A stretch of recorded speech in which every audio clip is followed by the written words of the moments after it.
Você está no canal Eu Estudo a Lição com o pastor Samuel Camilo. Hoje é terça-feira, dia 11 de julho de 2022. E o tema que estudaremos na nossa lição da Escola Sabatina será Águas Amargas. O texto base para o nosso texto, Êxodo capítulo 17, verso 1, que diz assim: Toda a congregação dos filhos de Israel partiu do deserto de Zim, fazendo suas paradas segundo o mandamento do Senhor, e acamparam em Refidim, mas ali não havia água para o povo beber. Quando pensamos na saída do povo de Israel de lá do Egito, estamos falando em cerca de 600 mil homens, sem contar mulheres e crianças, o que daria algo aproximadamente, segundo alguns estudiosos bíblicos, algo em torno de 2 milhões de indivíduos, contando homens, mulheres, crianças, bem como os idosos que haviam no meio deles. Portanto, não é uma multidão qualquer.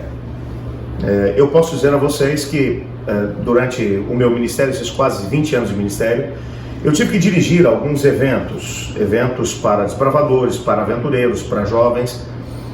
E uma das primeiras preocupações que a gente tem quando leva um grupo de pessoas para acampar em determinado lugar é com a estrutura. Nós precisamos providenciar para as pessoas algumas coisas, como banheiro, água, um lugar para poderem tomar banho, um lugar para poderem dormir. O básico para que o evento aconteça, a gente tem que providenciar.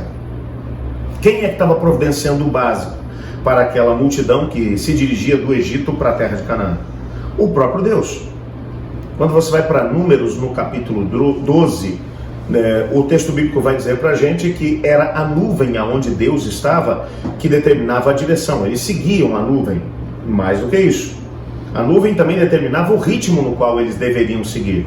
Se a nuvem ia um pouco mais rápido, eles apertavam o passo. Se ela ia mais devagar, eles diminuíam a velocidade com a qual estavam se dirigindo pelo deserto. Mas a nuvem também determinava o local aonde eles iriam parar. Era a nuvem que escolhia aonde eles deveriam se acampar. Quando a nuvem parava, todo o acampamento de Israel era montado de acordo com as suas tribos. Quando a nuvem se levantava, então começava todo um processo de desmontar acampamento para poder seguir viagem. Deus escolhia, Deus determinava.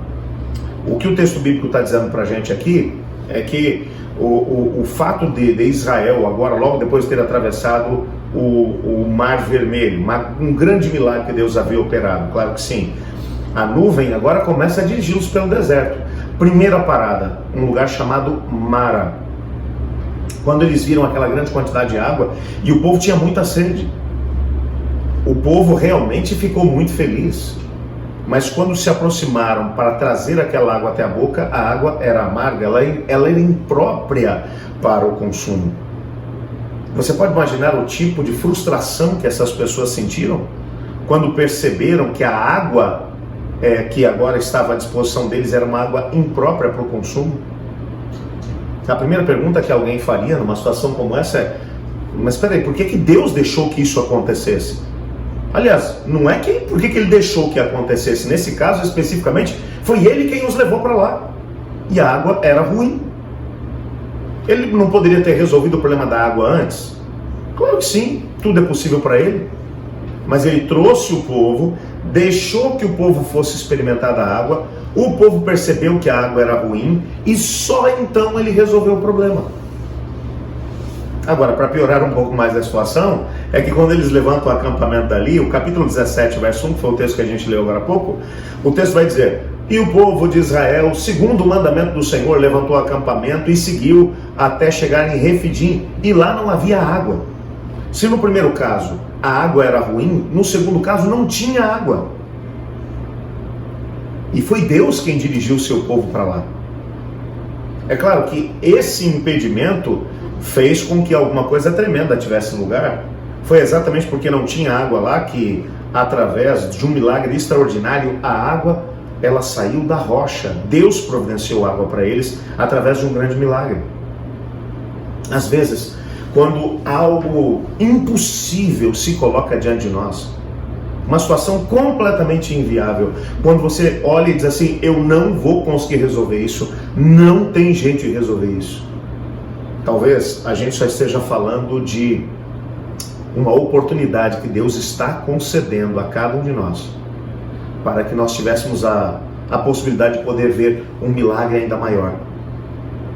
Sabe, quando você olha para a primeira ocasião, eles chegam em Mara, a água é amarga, o Senhor Deus opera um milagre e a água se torna boa. Esse milagre deveria ter preparado o coração das pessoas para aquilo que aconteceria logo mais. Quando chegaram no lugar sem água, eles não deveriam ter reclamado, blasfemado contra Deus, como aliás eles fizeram. Eles deveriam ter confiado no Senhor, porque afinal de contas Deus já tinha resolvido lá atrás. Você percebe que caminhar com Deus através da fé é isso. Às vezes você vai olhar e vai enxergar um problema do tamanho do mundo.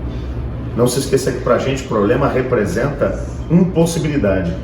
Para Deus, problema representa oportunidade. Aquilo que você está enfrentando hoje pode ser uma impossibilidade para você, mas pode ser uma grande oportunidade para Deus, para que através dessa atitude que Ele vai tomar, a tua fé possa ser ainda mais solidificada nele. Vamos orar por isso? Obrigado, Senhor, porque em tua palavra descobrimos que o Senhor nos ama e que nunca nos levará para uma situação que será para o nosso mal.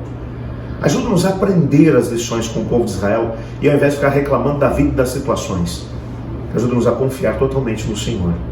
Pois é em nome de Jesus que oramos. Amém. Eu estudo a lição. E você?